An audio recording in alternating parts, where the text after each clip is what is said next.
Hello നമസ്കാരം, ഏവർക്കും പുതിരീടിലേക്ക്. അജയിൻ്റെ രണ്ടാം മോഷണം എന്ന ചിത്രത്തിൻ്റെ 26-ാം ദിവസത്തെ കേരള ബോക്സ് ഓഫീസ് കളക്ഷൻ റിപ്പോർട്ടാണ് എന്നൊരു വീഡിയോ ഭാഗത്ത്.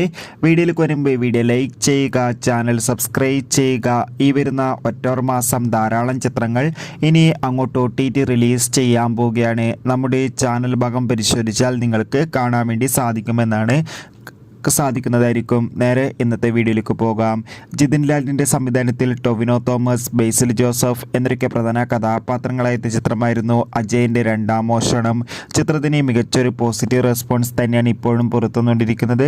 അതുകൊണ്ട് തന്നെ എല്ലാ സിനിമാ പ്രേമികളും ഒരേപോലെ ചിത്രത്തിൻ്റെ ഓരോ കളക്ഷൻ റിപ്പോർട്ടും അറിയാൻ വേണ്ടി കാത്തിരിക്കുകയാണ്. ചിത്രത്തിന് 26-ാം ദിവസവും മികച്ചൊരു ബുക്കിംഗ് തന്നെയാണ് കേരളത്തിൽ നടക്കുന്നത്. അതുകൊണ്ട് തന്നെ 26-ാം ദിവസം മാത്രം ചിത്രത്തിന് കേരളത്തിൽ നിന്ന് 1,30,00,000 അടുത്ത് വരെ കളക്ഷൻ എടുക്കാൻ വേണ്ടി സാധിക്കുമെന്നാണ് ട്രാക്കിംഗ് റിപ്പോർട്ടുകൾ സൂചിപ്പിക്കുന്നത്.